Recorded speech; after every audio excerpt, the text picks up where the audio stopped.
what I want to move on is to these letters that I got from TacomaVinylDecals, and I will have his website along with his Instagram in the description below. He has these for the Tundra and the 4Runner as well. So I have 3 different sets. The little portion is going to go on the glove box. The larger letters are going to go on the rear tailgate, and these right here are supposed to go on the door sills. Now it is time to use the letters from TacomaVinylDecals. These are actually made specifically for the rear gate, so they're going to look really good. We're going to work on them individually again.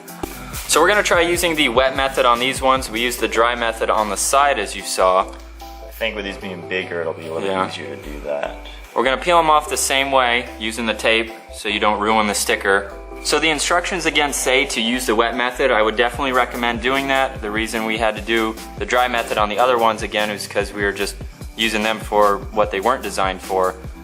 But definitely read the instructions, do the wet method. It looks like it's coming out very nicely.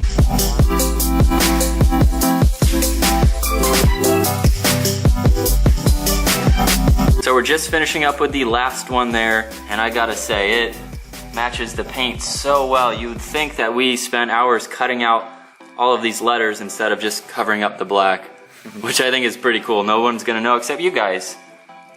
Look at how cool that is. Move your shadow for a sec. I mean, wow.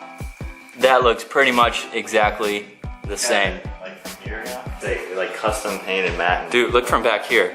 Look at that angle.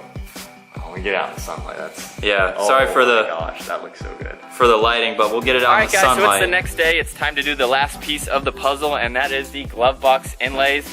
I think this is actually my favorite part. This is kind of just like the icing on the cake. We'll go ahead and start on this project. So we're going to use the masking tape like we did on the other letters, just kind of a smaller piece since the letters are so tiny.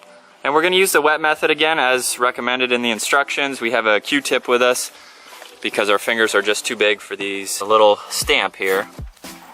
So the only hard part is peeling that tape off. So if you have a tape that's not as sticky, I would recommend going with that. But it is working. It's coming out very nice. And when you use the Q-tip, you're pushing it in to technically squeegee out the liquid, and of course being a Q-tip, it absorbs it, so it's pretty effective being an inlaid piece of the truck. But that'll dry out and that's perfect.